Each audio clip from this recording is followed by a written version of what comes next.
beyond our wildest imaginations. Teo not only survived, but lived with us for years, bringing laughter, love, and indescribable joy to our home. Teo was the 12th occupant of our spare room. Over the course of the past 21 years, we have welcomed 16 children and young people into our home.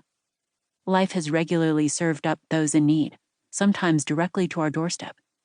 And each time the door to our spare room has opened, I have found myself in a front row seat, witnessing one of life's incredible stories unfold. That's why our family has come to see our ability to help those who need a safe place to stay as our life's purpose and social legacy.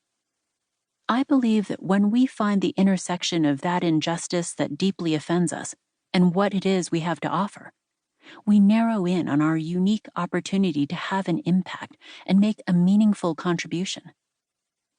We all experience that visceral response to something that offends our sense of justice, the thing that makes us stop in our tracks thinking, this cannot go on. Someone has to do something. I call this the offense. Similarly, we each have something we're uniquely positioned to offer.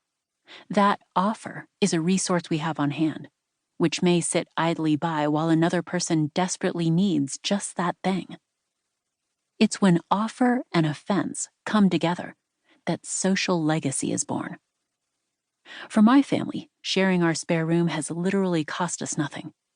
It otherwise sits empty and furnished, littered only with a few dusty books and an unused yoga mat.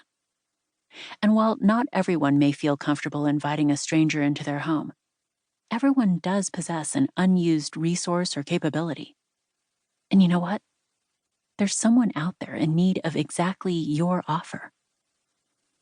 Today, social purpose has also become an urgent leadership imperative in the business world.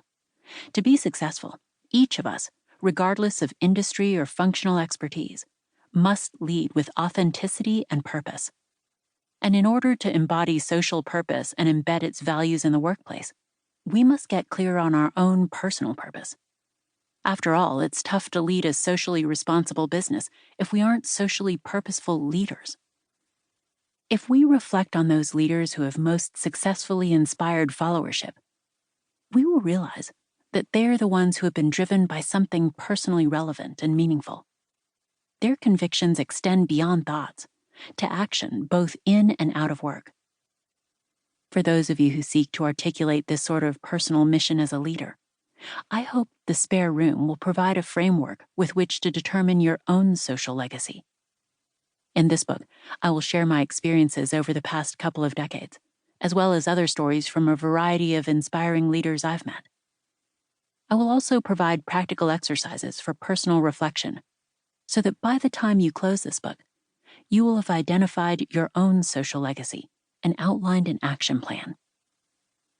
Thank you for your interest in this book, and I hope with all my heart that you find the investment to be uplifting and life-enhancing. Chapter 1. A perfect fit. What you have to offer is exactly what someone else needs.